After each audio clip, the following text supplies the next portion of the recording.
Trying to recover against the Orlando Magic, who they had just lost to, the Boston Celtics picked up a crucial win to avoid going 3 games under 500. Your boy DFlow doesn't beat around the bush and gives you the information you need right off the bat, so subscribe and leave a like for that, as the Celtics' second unit outscored Orlando's a ridiculous 50-18 in this game. Let's get right into how Boston's beastly bench was able to do so. Anfernee Simons scored 25 first-half points, a Celtics record by a reserve in a half. This included Damian Lillard's prodigy scoring 17 straight points. Not only did he set a pretty impressive record in an, of course, storied franchise with 18 championships, from a career standpoint, Simons also achieved some history. Anfernee reached 6,000 career points and 1,000 career three-pointers made in the same night, so what a special showing this turned out to be for the 26-year-old 8-year pro.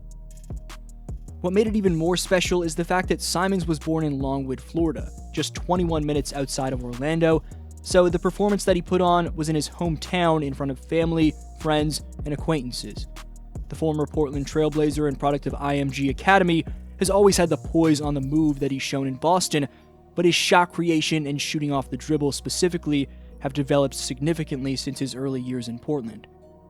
Having come off the bench in all 11 games so far for Coach Joe Mazzulla, Simons has been an efficient spark plug that can change the trajectory of games with his distant shooting ability.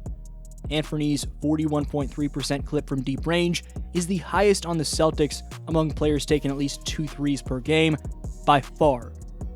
And Simons is taking a hefty 7.3 deep range attempts on average, making that percentage even more impressive.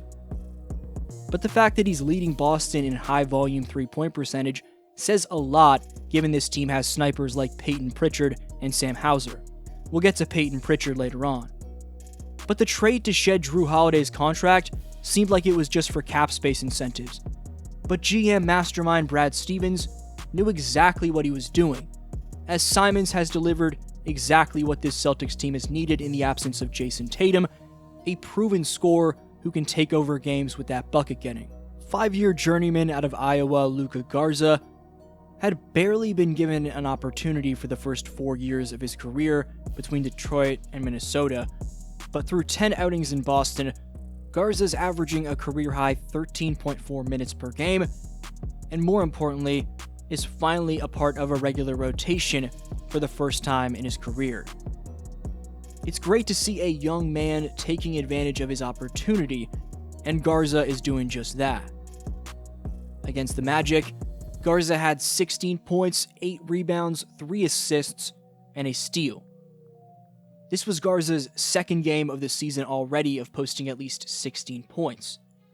The other came against the New Orleans Pelicans, a game in which he knocked down 3 triples. Garza was a legend at Iowa in college, as in his final 2 college seasons in 2019-20 and 2021, he averaged 24-plus points, nearly 10 rebounds, and 2 blocks per game, leading the Hawkeyes in those categories in those seasons.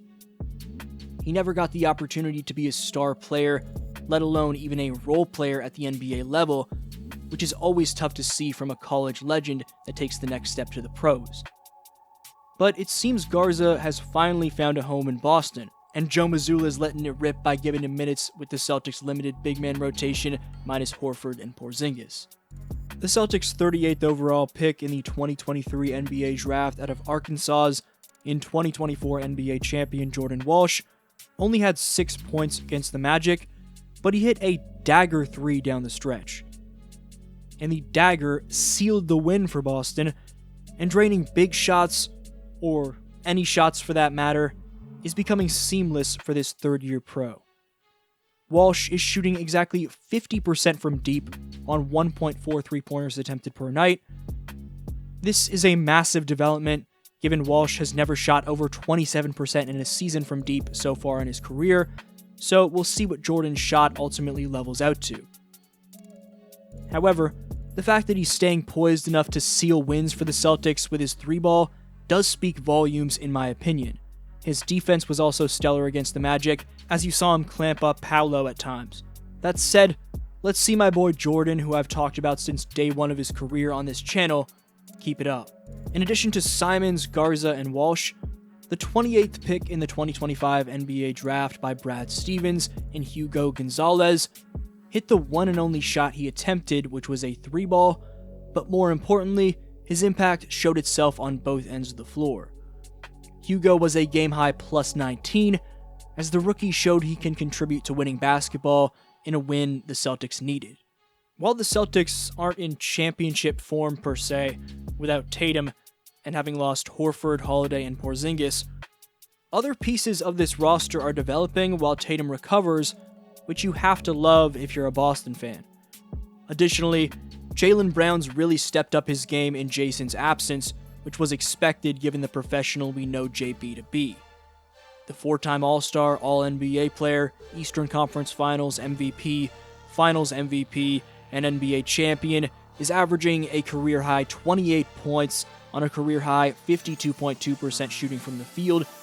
His 35.9% clip from deep range is nearly a 4% increase from what he shot in 2024-25, clearly exemplifying that Brown has no problem taking over as the #1 scoring option regularly. Jaylen's assist-to-turnover ratio needs to be better though, as he is turning it over 3.6 times per showing, while averaging 3.9 assists per game. On another note, a major storyline for the Celtics has been the surprising struggles of 2025's Sixth Man of the Year, Peyton Pritchard. Pritchard's been thrown into a starting role and really has had a hard time finding himself. While he is averaging 5.1 assists per game, a career high by far, Pritchard hasn't been able to find a rhythm from distance to say the very least, and it's killing the Celtics.